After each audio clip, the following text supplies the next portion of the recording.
Hello, welcome to Jason the Old Millennial. My name is Jason. Speaking to you here in my basement in the great state of Kansas. Today's video, I'm continuing my ranking 100 favorite albums. I'm at number 33 on my list, and number 33 is Divide. I think it's called. It's the Divide symbol, but it's by Ed Sheeran. Came out in 2017. So stay tuned to hear my thoughts here on this album on Jason the Old Millennial.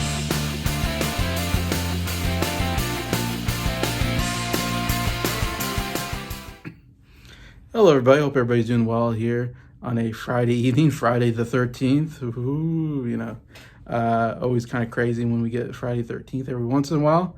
Luckily, I'm not at work, because usually when you're working on Friday 13th, you always think it's a bad day. It's like there's always what do you call it? You don't want to work on a full moon, because it seems like the patients are always crazy on full moons. And you don't want to work on Friday the 13th. It seems like there's some superstitions, I'm going to say. There's definitely some superstitions in the healthcare field, maybe as much as any other field, where you're kind of afraid of certain days because the patients seem to be a little more crazier on those days for some reason. But anyways, I hope everybody's doing well. Continuing my going down all my 100 favorite albums. Though my list seems to be changing all the time. I mean, I'm continuing my same list I made a couple of years ago, in fact. But of course, in the last couple of years, I've listened to new albums. So I feel like my list is definitely going to be different when I do it again, probably another couple of years, maybe, when I go through a lot of these deep dives on a lot of these artists I'm not as familiar with. And definitely will change some stuff around. But this is the way it is right now. And yes, I'm wearing a hat today. Most days, I don't wear a hat. I wore a hat recently, and Briar, I guess I'm kind of stealing off of your look here. So I don't know what's a better look. I call this the Briar look, or I call this the Norn look from Norn Rad in 1989. He always does a backwards hat, which looks great. I suppose they look okay both. I don't know. I'm doing something different Maybe I should need to get different hats and different stuff and just change my look every once in a while. You don't want to be the same all the time, but that's what I'm having at the moment. Anyway, so yeah, let's get into Divide. I call it Divide. I guess that's what it's called. Ed Sheeran has a very interesting style. All his albums he's had four albums, I think, which is crazy. He doesn't make a lot of albums, really. Sorry, excuse me. But all his albums have a what do you call it? Symbol, on the calculator, like plus, and then there's X, or I don't know if that's a time symbol. This one's the divide symbol. This last album was the equal symbol, but I think they just call it Divide. That's my guess. That's what I've been calling it. This is the third studio album out of his four, and definitely like his most popular, best-selling album out of the four. And Ed Sheeran's definitely like one of the great. When I say great, I mean one of the most popular musicians out there. If you ever see like his stadium tours and stuff, he sells out like really crazy big stadiums and stuff. Extremely popular, though I hear a lot of people don't like him. It's funny, when I got into doing YouTube and music and getting to know people, I seem like there's a lot of hate for Ed Sheeran, which I'm always shocked, because I'm like, I really like Ed Sheeran. If you like singer-songwriters, I don't know why you wouldn't like him. He's kind of on the same as a lot of the great singer-songwriters, like Bob Dylan or John Denver, Jim Croce, James Taylor. To me, he's like, with all those people, like great acoustic guitar work. I love artists, if you've seen my videos, I love artists that play the acoustic guitar. I love those simple kind of albums a lot of times, where it's just those folk albums. I love folk music, and so he kind of fits that genre that I really love, the kind of somewhat folk type music. But he's also just an incredible singer. Especially on this album. As I was listening to this album recently, I was like, man, he can really sing. Like in this album, he shows it more, I think, than some of his other albums. He just really belts it out sometimes.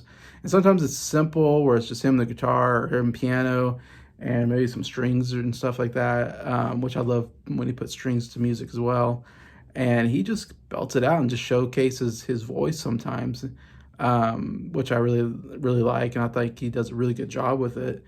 The only thing I don't like about Ed Sheeran, and this album has some of this, is when he does this almost kind of semi-rap type songs where he sings very fast, like he's rapping, though it doesn't sound quite like rap music, I think, and I'm not a rap uh, fan, so I'm not as I don't know as much about rap as some other people, as a lot of people. So, but it feels like he's kind of doing this rap thing, and like I don't like it as much. Though I didn't mind it as much this time around. I thought that was going to really put me off. But when I was listening to his album, even the faster type songs, I was kind of like, yeah, it has a good beat to it. I'm kind of enjoying the beat and the music of it. I'm not enjoying his singing style necessarily, but I mostly love it when he does more ballads types, with acoustic guitar, and I think it's really good lyricist. I think he writes really good lyrics, and so I love the music. I can kind of really listen to the lyrics and kind of delve into, and really, think a lot about what he's saying, what the song's about, and he does a really good job here. In fact, it feels like he kind of does this thing. It feels like where he starts with like a really fast-paced rap song kind of thing, and then he follows it with like a ballad, and then he'll do like another faster upbeat song, and then he'll do more of a slower ballad. It seems like he does a lot of in between like that. Like he follows it with it's not all just one type. It's kind of goes back and forth between those two types, and he does a pretty good job. Like I said, I love his more ballad type stuff personally. But yeah, this was an incredibly popular album when it came out. It did, of course, here it did plus and X or whatever, or times or whatever, I don't know what you call it. And those two albums did very well. But yeah, this one, it won the Grammy for Best Pop Vocal Album that came out. It charted #1 in UK and US, of course. Like I said, did very, very well. It was the fastest selling album by a male solo artist. Yeah, so it sold really, really quickly. Like I said, because the first two albums were so good, I think uh, that this one obviously was big anticipated by fans. And like I said, he has a big fan base from what I've seen, and I'm a fan. So, but yeah, one of the most interesting things I researched about here, like I said, this is crazy popular. I mean, one of the most popular albums I've covered on here. It says it's the third highest opening behind Adele's 25 album and Oasis' Be Here Now album, which I've covered Be Here Now earlier in my top 100 favorite album. It's kind of pretty much lower on my list. Still, I think a pretty good album.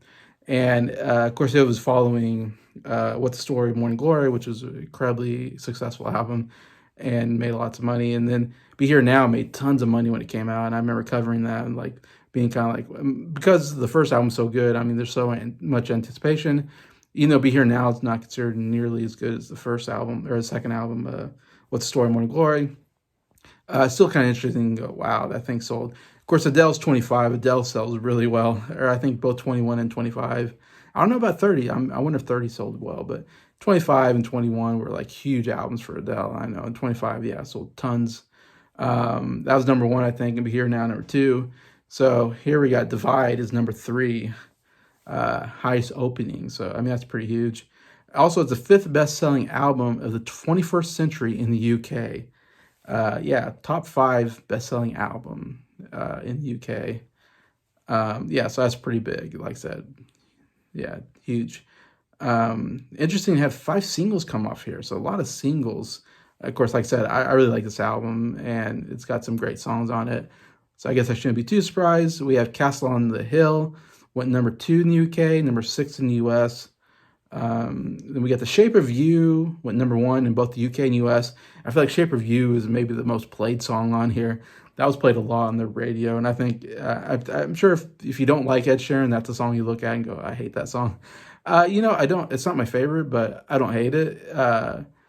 I like the idea of I'm in love with your body is the lyric in there, which I'm like, yeah, I get that. I like my wife's body, so I totally get that lyric, and it's pretty blunt, but yeah, I love the shape of your body kind of idea. I kind of like that idea. It has a good beat to it. I love the music in it. I'm not crazy about its fast singing style, but still not bad. It was extremely popular. Most popular song on here, I think, for sure. We got Galloway Girl, which I was kind of surprised. It's a decent song on here. It's a fast pace, not rap, but just a really fast upbeat kind of acoustic song. That's okay song. It went number 2 in the UK, number 53 in the US. So again, UK, I mean, we got so many number ones and number twos in the UK. I mean, just gangbusters in the UK. If anybody's out there from the UK, if you remember this coming out and doing really, really well, I'd be interested in hearing you in the comments. Then we got Perfect, which went number one in both UK, US. So that's the second number one in both countries. So Shape of You and Perfect both went number one. So two number one hits off here. And then you got Castle on Hill and Galway Girl went number two in the UK. So I mean, two number ones and two number twos. That's pretty big. And then Happier went number 6 in the UK and number 59 in the US. So still, I mean, yeah, it's a top 10 hit. I mean, 5 top 10 hits in the UK. I mean, yeah, pretty crazy. For me, I remember Shape of You being on the radio a lot. Castle on the Hill maybe was on the radio. I don't even remember that much, but I know I've heard that song before.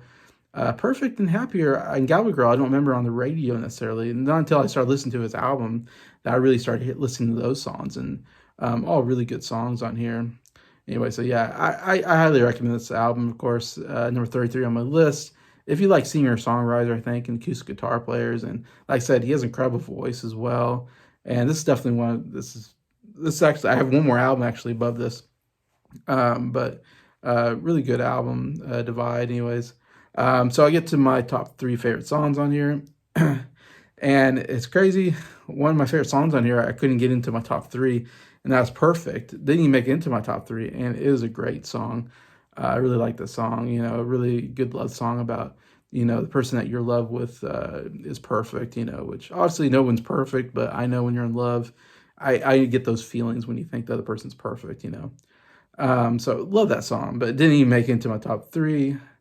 Number 3, I have Happier, actually, which is not a song I was really familiar with. And I was listening to this album, and I was like, I got to Happier, and I'm like, man, I really love this song. I'm not even that familiar with it. And I think I love the idea behind it and the lyrics. Because the whole idea is that he's seeing like an ex-girlfriend, and she's with another guy, and he's seeing that she is happier with him than she was with him. I guess he's happier with this other guy.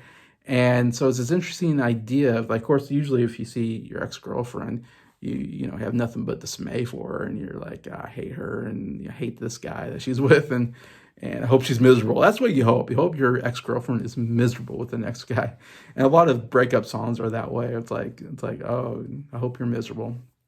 I think there's this great All American Rejects song, kind of all about that. I hope he gives you hell or something like that. It's the name of the song. Like, hope you're miserable. I know that's how you feel, but I love the kind of idea. This is a more mature idea of like seeing your ex-girlfriend and seeing that she's happier, and almost being like, okay, maybe it was best that we broke up because she's happier with this other guy than she was ever with me, which is a really mature idea to think that, not that this guy's better than you, but that, they're just a happier couple than what you were with her. And that, so you're kind of brings you some closure, though, to a relationship. Anytime you can go, okay, I'm done with that relationship. Whatever happens to her, I don't care. She can be happy for all I care.